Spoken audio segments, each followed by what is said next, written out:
This movie shows an impacted lower wisdom tooth. In the soft tissue removal situation, we raise the flap and usually elevate the tooth without removing any bone. The flap is repositioned and sutured into place. The sutures dissolve and the area heals. This movie shows an impacted lower wisdom tooth. In a partial bony removal situation, we first raise a flap, followed by some bone removal to gain access to the tooth. The tooth can then be removed with elevators. A bone substitute can be placed in the socket to aid in healing. The flap is repositioned and sutured into place. The sutures dissolve and the area heals.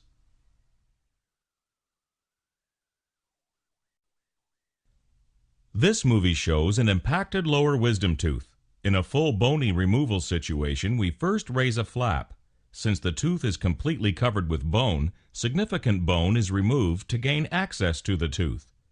Then we section the tooth. The tooth sections can then be removed with elevators.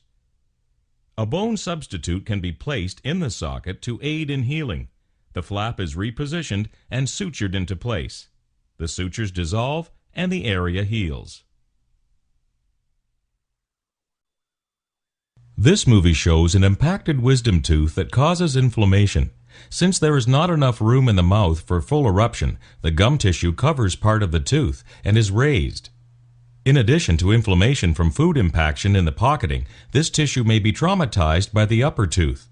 It can swell and cause great pain. Treatment starts with antibiotics and getting the tissues to settle down, followed by the extraction of the wisdom tooth.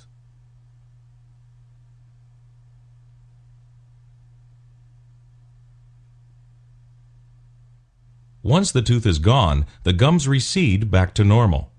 If the upper wisdom tooth does not touch a lower tooth, then it should also be removed.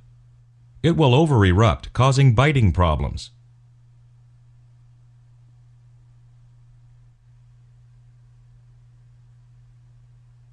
It will also cause gingival inflammation due to tissue trauma. Removing it at the same time prevents this complication, and the patient has only one surgical appointment.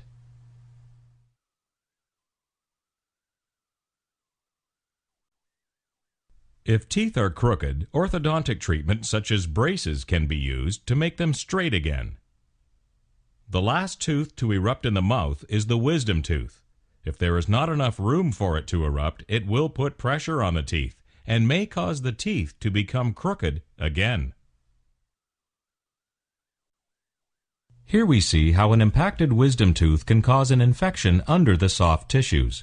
The tooth may erupt in a horizontal fashion and stop as it reaches the last tooth. If the surface is broken, the bacteria can move below the tissues and cause an infection, which can result in pain and swelling. This often comes and goes until the tooth is removed. This movie shows the importance of removing wisdom teeth before they cause trouble. Sometimes, as the tooth erupts horizontally, it may be stopped by the molar ahead of it. Here we see in the cross-section that it can continue to erupt and resorb the tooth ahead of it. This in turn may cause pulpal damage in addition to completely destroying the root. Now both the wisdom tooth as well as the tooth ahead of it will need to be removed.